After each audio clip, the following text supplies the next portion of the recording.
سوچو بزرگان محترم، وہ 2.5 سال کی بچی کے دل کے اوپر کیا گزر رہا ہوگا۔ سگا باپ لے کر گیا ہوا ہے، خبر کھودا ہوا ہے، سامنے بچی بیٹھ کر سارا منظر دیکھ رہی ہے، اور اسی خبر میں اپنے لخت جگر کو دھکے مار کر، لات مار کر ڈال رہا ہے۔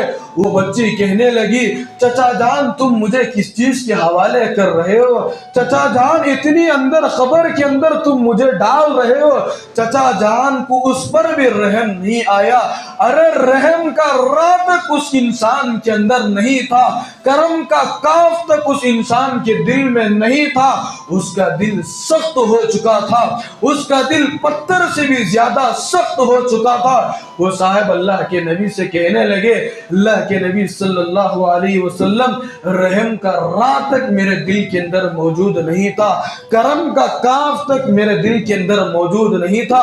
اللہ کے نبی، میں اس بچی کو قبر میں ڈالنے کے بعد مٹی ڈالتا رہا، پتھروں کو ڈالتا رہا، مٹی کے ڈیلے اٹھا کر ڈالتا رہا، اور میری لخت جگر یہ کہہ رہی ہے کہ چچا جان میرے آنکھوں میں مٹی پڑ رہی ہے۔ صحبت اللہ والوں کی، صحبت اللہ والوں کی، اللہ سے ملوا جاتی ہے۔ صحبت اللہ والوں کی، اپنا رنگ دکھا جاتی ہے۔ بزرگان محترم،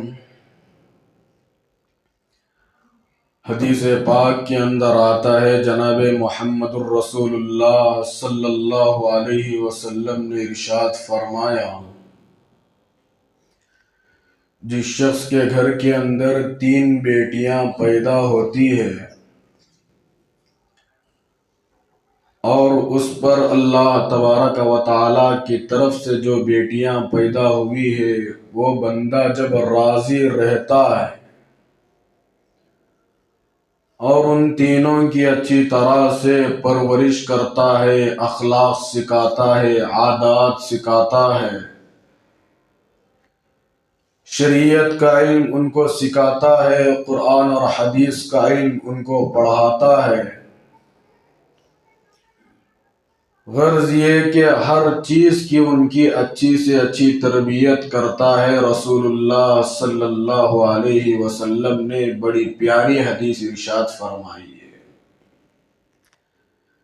جب وہ بالغ ہو جائے، بالغ ہونے کے بعد ان کا نکاح کرا کے بھیجتا ہے۔ حدیث پاک کے اندر رسول اللہ صلی اللہ علیہ وسلم نے فرمایا کہ اس باپ کے لیے جنت واجب ہو جاتی ہے۔ اسی مجلس میں نبی کریم صلی اللہ علیہ وسلم کے حضرات صحابہ میں سے ایک صحابی کھڑے ہو کر اللہ کے رسول صلی اللہ علیہ وسلم سے پوچھا، اللہ کے رسول صلی اللہ علیہ وسلم، میرے تو 3 بیٹیاں نہیں ہیں، صرف 2 بیٹیاں ہیں، کیا وہ بھی جنت کا حقدار بن سکتا ہے؟ حضور اکرم صلی اللہ علیہ وسلم نے اس کے لیے بھی یہی فضیلت بتائی کہ جس کے 2 بیٹیاں ہوں اور وہ اچھی طرح سے پرورش کرتا ہے، شریعت کا علم جیتے جی زندگی میں سکھا کر جاتا ہے، بالغ ہونے کے بعد اس کا نکاح کروا دیتا ہے، اللہ کے نبی نے فرمایا کہ وہ آدمی بھی جنت کا حقدار ہے۔